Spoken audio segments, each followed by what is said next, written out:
The true freedom is to become the slave of Allah, and the true slavery is to become the slave of the people or slave of the things.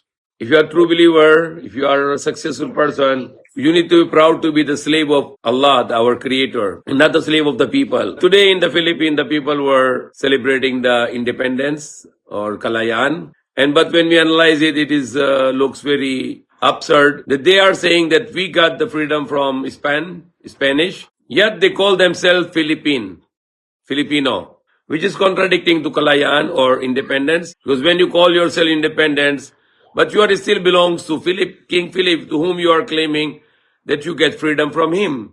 You get the freedom from Spain, but you are still calling under the name of King Philip, and which means, which actually this name came from the King Philip himself when he conquered the areas of the Philippines, which is known as Maharlika. This place was known as Maharlika, the place of the freedom, or the place of the people who have a freedom. That's the meaning Maharlika, and which is a Muslim origin.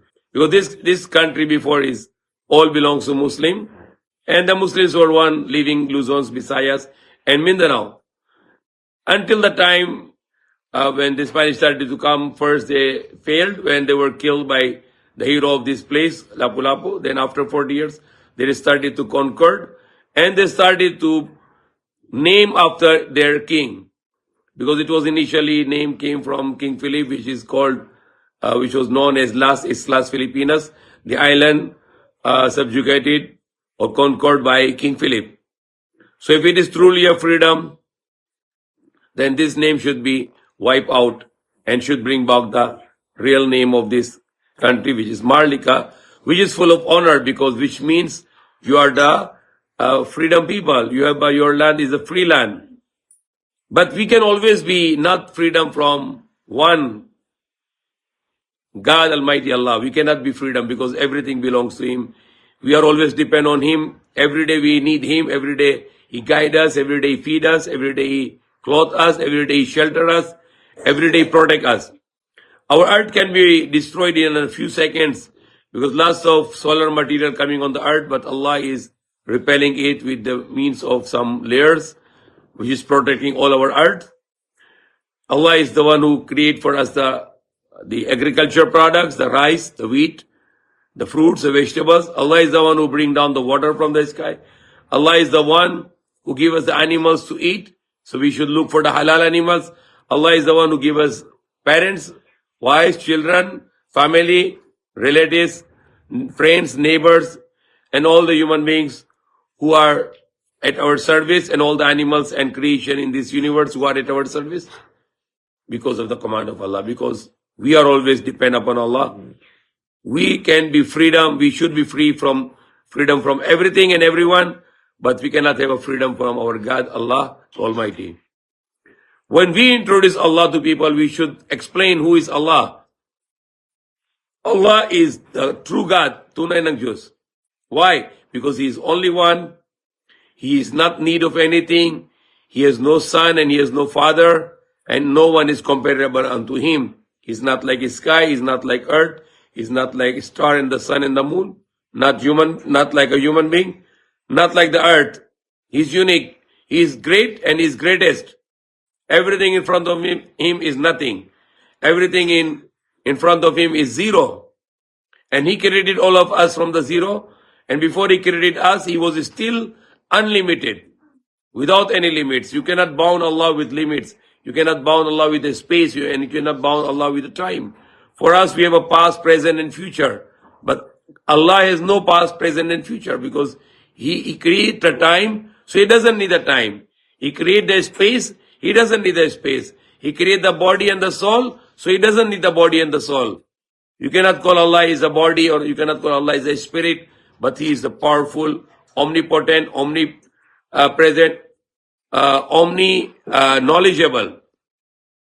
And He is the most powerful, and He is unlimitedly, infinitely free from all needs. You cannot compare Allah to anyone, any of His creation. Allah said in the Quran, "Laysa kamithlihi shay'un wa samiul alim." Nothing is similar unto Him. Now he said he is very close to us. He is more closer to us than our jugular vein. What is mean to say? He doesn't need to penetrate himself in the creation, because all the creation in front of him is smaller than atom. So it means all the creation is very close to him. All the creation itself is unlimitedly, infinitely near to Allah. Because he said, I am very near. When my slave asks you about me, then say, I am very near. I listen. I respond to the caller's call when he call upon me. So call upon me, believe in me, so you will be guided. So we can always pray to Allah, always worship to Allah, always call upon Allah, and ask Allah for whatever we need, and ask Allah to remove from us whatever the problems we have. This life, even how much the problems you have, this life will finish, but the day of judgment is a real life which will never finish. You can go to hellfire or you can go to paradise. It's all depend on your work in this world. If you pray to Allah, you fast, you give charity, you do good with the people, especially with the parents, wives, children, brothers, sisters, relatives, friends, neighbors, and all believers. And even do good with the animals and environment. And always be blessed to the people and not to the curse to the people. Then you have a chance to go to paradise and not in the hellfire. So may Allah guide us, may Allah forgive us. Come to the true Kalayan and not to the false Kalayan, the true Kalayan to become the slave of Allah, and to true Kalayan not to belong to the slave of any human being. Like the Philippine people, they still call themselves proud to be Filipino. You cannot be proud to be Filipino because you are saying you are the slave of King Philippe. No, say you are not slave of the King Philippe. Out this name and bring the real name, which even the president of the Philippines, the Marcos Sr., he wanted to bring the name Maharlika, because Maharlika name is full of honor, and the Philippine name is full of shame, because you are belonging yourself to the King Philippe, but you are saying that you have a freedom from him. So if you have freedom from him, then don't use his name anymore. Rather, you use your original name, which is the Muslim origin, which means Maharlika, which means you are the people of the free land, and you are the people who have a freedom, and that can be, then you can call yourself an independent or freedom people, and not to be subjugated by people like King Philip. May Allah guide us.